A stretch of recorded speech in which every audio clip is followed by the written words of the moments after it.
కడదామా వద్దా? రైట్. నేను ముందు నుంచి కూడా చెప్తున్నా. ఇందిరమ్మ ఇళ్ళకి సంబంధించిన దాని మీద ఖచ్చితంగా ఈసారి ఎవరైతే ఇందిరమ్మ ఇల్లు వస్తదో వాళ్ళు అప్పుల పాలవ్వడం ఖాయం అనేది మాత్రం ముందు నుంచి కూడా చెప్పుకుంటూ వస్తున్నా. అదే ఈరోజు ఈనాడులో కూడా ఒక ప్రధాన వార్తగా వచ్చింది. ఇందిరమ్మ ఇళ్ళ నిర్మాణానికి పలు చోట్ల లబ్ధిదారులు తటపటాయింపు. మంజూరైనవి 3,00,000. పనులు ప్రారంభం కానిది ఇంకా 1,39,000 ఇందిరమ్మ ఇల్లు. అంటే ఆల్మోస్ట్ 3,00,000 అయితే ఇప్పటికే ప్రారంభం కాదు. సగానికి ఆల్మోస్ట్ 40% ఇంతవరకు వారు దానికి ఓపెన్ చేసే పరిస్థితి కూడా లేదు. ఎందుకంటే దానికి చాలా ఇబ్బందులున్నాయి పరిస్థితులు. ఇందిరమ్మ ఇళ్ల లబ్ధిదారులు పలు చోట్ల పనులు ప్రారంభించడానికి తటపడాయిస్తున్నారు. రాష్ట్రంలో మొత్తం 3,68,000 ఇళ్లను గ్రేటర్ హైదరాబాద్ మినహా ప్రభుత్వం కేటాయించింది. ఇందులో 3,00,000 ఇళ్లకు మంజూరు పత్రాలు అందించగా 1,62,000 1.69 లక్షల మంది లబ్ధిదారులు మాత్రమే పనులు ప్రారంభించారనమాట. ముగ్గులు పోసిన వాటిలో కేవలం 41,000 ఇళ్లు మాత్రమే వివిధ దశల్లో పురోగతిలో ఉన్నాయి. అంటే చూసుకో. అంటే దగ్గర దగ్గర 3,00,000 ఇల్లు మంజూరైతే దాంట్లో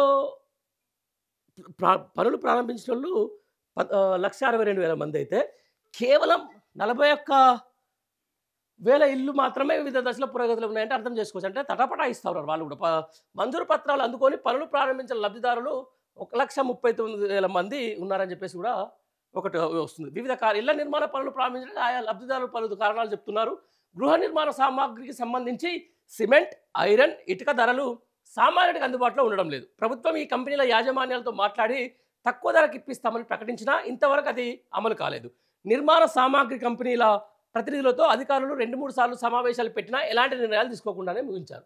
మహిళా సంఘాల నుంచి రుణాలు ఇప్పిస్తామని ప్రకటన పూర్తి స్థాయిలో కాదని చెప్పేసి ఒకటి వస్తుంది. వరంగల్ తూర్పు నియోజకవర్గంలో ఇందిరమ్మ ఇళ్ల స్థలాన్ని పరిశీలించిన అధికారి. దీనికి సంబంధించి దాంట్లో మనం ఒకసారి వంకస వెళ్ళే ప్రయత్నం చేద్దాం. అసలు వీళ్ళు మంజూరు చేసిందంతా ఇస్తున్నది ఎంత అని చెప్పేసి ఒకసారి ఇందిరమ్మ ఇళ్ళ గురించి క్లియర్గా గతంలో ఒకసారి మాట్లాడుకున్నాం మనం.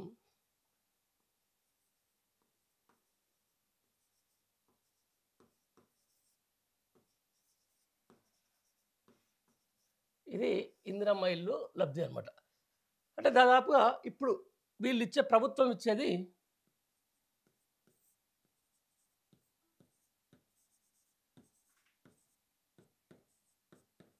5,00,000. 5,00,000 ప్రభుత్వం ఇస్తుంది. దీంట్లో బాగా గుర్తుపెట్టుకోండి. ప్రారంభ దశ అంటే బునాది ఫస్టు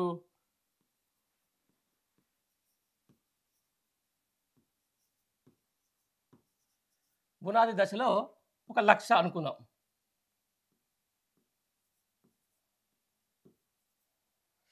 తర్వాత గోడలు స్లాబ్ దశలో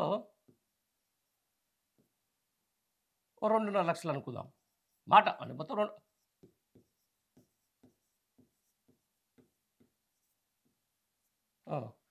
పూర్తయిన తర్వాత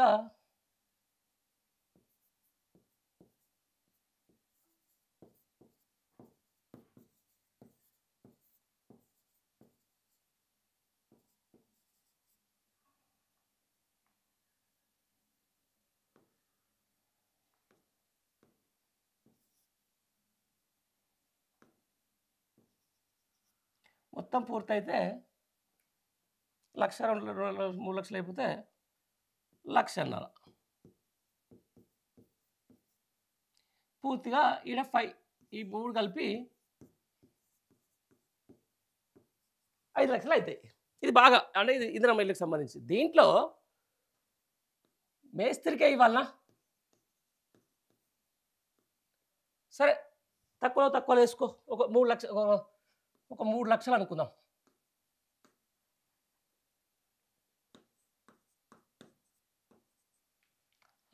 తర్వాత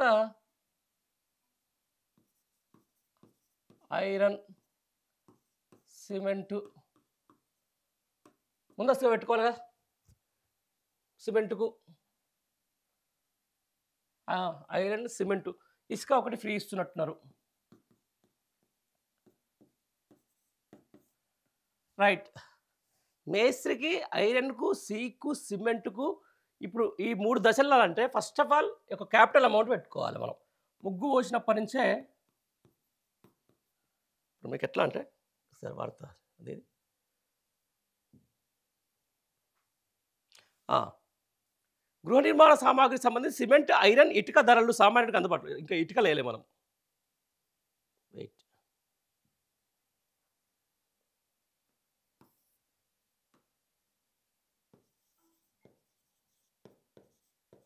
ఇటుక.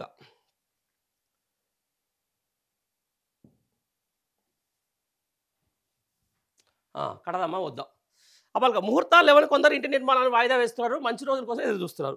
మరోవైపు వర్షాలు ప్రారంభం కావడం వల్ల పలు చోట్ల ఇంటి నిర్మాణ పనులపై పునరాలోచనలో పడుతున్నారు. ప్రభుత్వం 400 నుంచి 600 చదరపు అడుగుల మధ్యలోనే ఇంటిని నిర్మాణ ఇంటిని నిర్మ సారీ ఇంటిని నిర్మించాలని చెప్తుండడం కూడా మరో కారణంగా లబ్ధిదారులు చెప్తున్నారు. ప్రభుత్వం ప్రతి సోమవారం ఇందిరమ్మ ఇళ్ల బిల్లులను మంజూరు చేస్తుంది. ప్రతి సోమవారమా? పలువురు లబ్ధిదారులు మాత్రం బిల్లు సమయానికి వస్తాయో రాదో అన్న అనుమానాలు వ్యక్తం చేస్తున్నారు.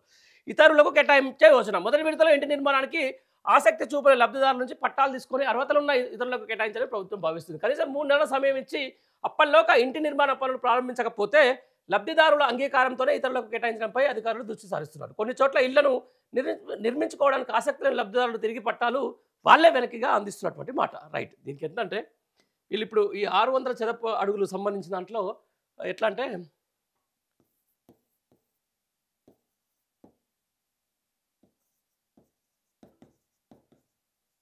ఎందుకంటే ప్రధానమంత్రి ఆవాస్ యోజన కింద